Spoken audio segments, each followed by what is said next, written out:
Jaeger-Ladymatic presents Leading Women.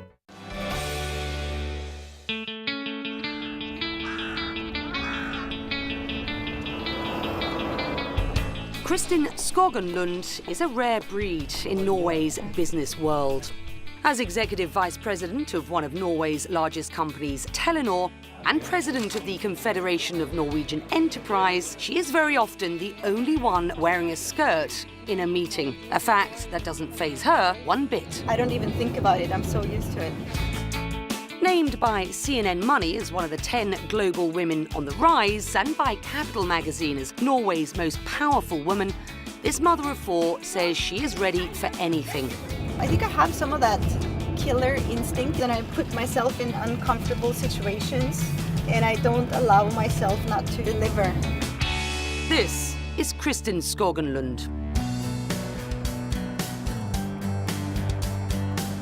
It's a cold winter's morning in Oslo, Norway. In the pre-dawn hours, hundreds of people start arriving at one of Oslo's most exclusive restaurants, resting on a hill overlooking the city.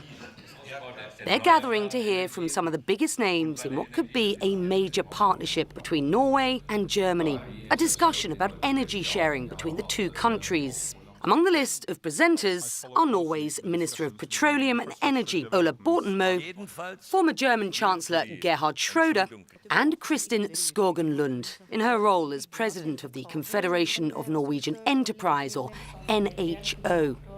I receive a lot of attention for being a woman, and I get, of course, often asked questions that I never would have been asked if I were a man.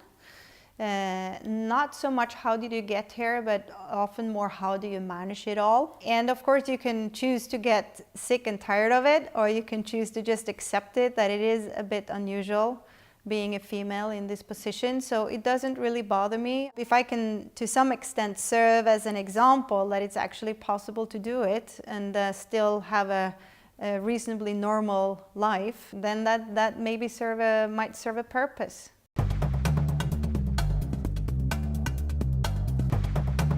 As president of the NHO, Lund represents employers in Norway, and together with the labour unions organisation and the government, she helps shape Norway's economic policy. Lund also oversees billions of dollars in revenue for the telecoms group Telenor, as head of the company's Nordic region and head of digital services. It's a bit like I have two jobs. I actually have three jobs if you don't add the fourth, being a mom and all of that. Hello. Hello. And then I'm actually meeting the boss of a Japanese gaming company that we're looking at entering into a cooperation with later. So it should be an exciting day.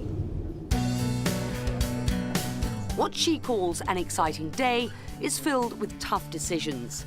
She takes it all in stride, switching between formal meetings and some that are more casual. And in this situation, with our cameras following her every move. And did you notice her office?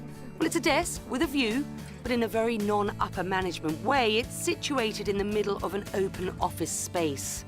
The executive vice president sits across from her executive assistant and next to the people who manage the countries she oversees. Sit there on equally sized desks, and I really enjoy that, actually. Lund was named most powerful woman in Norway by Capital magazine, which formerly has only given the distinction to politicians. Despite all of her success, Lund tries to remain grounded. There are many more revelations to come. In the coming weeks, Lund will share insights on her approach to work and life. I am not very tactical or strategic about things. I live very much every day for that day. And I think my life has shown that if you have that attitude and you have an open mind, opportunities will arise, but they won't arise in the way you expected them to.